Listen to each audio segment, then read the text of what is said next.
Hey guys, it's Corinne. Welcome back to my channel. In this video, I want to talk about the law of reversibility and feeling is the secret. So if you're new here, make sure you subscribe to the channel, leave me a comment, let me know what you think, and don't forget to like the video so we can get this out to more people in the YouTube world. So I've been talking a lot about creating your reality, manifesting as per usual, but lately the topic has really been on manifesting techniques and feeling is the secret, and how to really feel that within. So I want to just read like 2 paragraphs on Neville and let you take your interpretation on it, and I will share with you how I will apply this knowledge. So if that sounds good to you, make sure you hit the like button and leave me a comment that says, let's go. All right, let's see. If you knew how you would feel were you to realize the object, then inversely, you would know what state you could realize were you to awaken in yourself such the feeling. I'm going to repeat that again. So he talks about the law of inverse transformation, which is basically saying that if a fact produces a feeling within you, then a feeling within you can produce a fact. It's the simplest way I can explain it. So if you knew how you would feel were you to realize your object, then inversely, you would know what state you could realize were you to awaken within yourself such the feeling.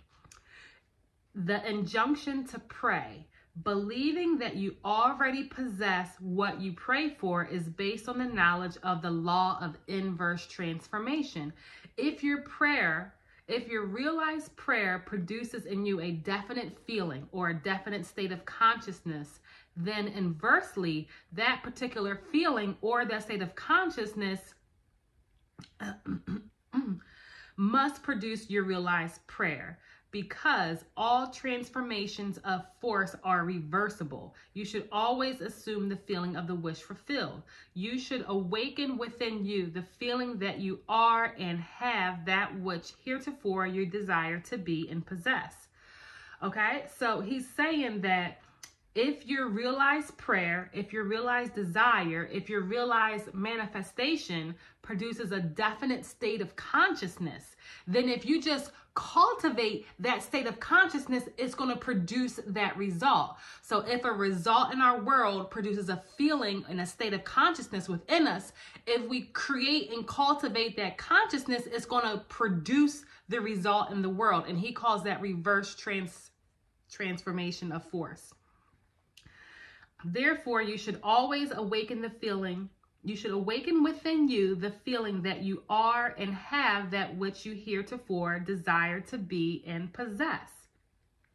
This is easily done by contemplating the joy that would be yours for your object and by your object and accomplished fact, so that you live and move and have your being in the feeling that your wish is realized. The feeling of the wish fulfilled, if assumed and sustained, must objectify the state that would have created it. This law explains why faith is the substance of things hoped for and the evidence of things not seen. And then he goes on to use another quote. He calleth things that are not seen as though they were, and the things that were not seen become seen. Assume the feeling of your wish fulfilled and continue feeling that it is fulfilled until that which you feel objectifies itself.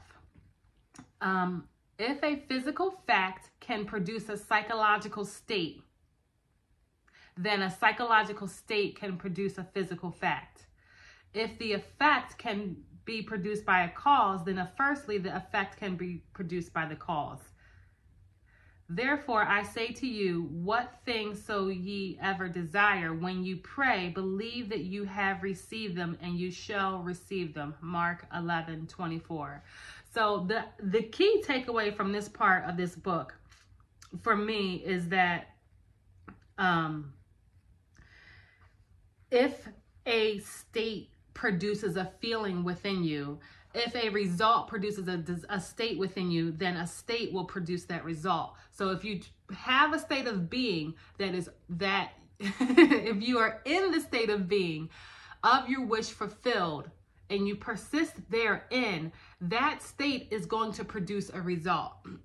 So if a physical fact can produce a psychological state, then a psychological state can produce a physical fact. So assume the feeling of your wish fulfilled and continue that feeling until it is fulfilled and it objectifies itself. So let me know what you guys think. How I would apply this is super easy. I would ask myself 3 questions, whichever one provokes the best feeling for you.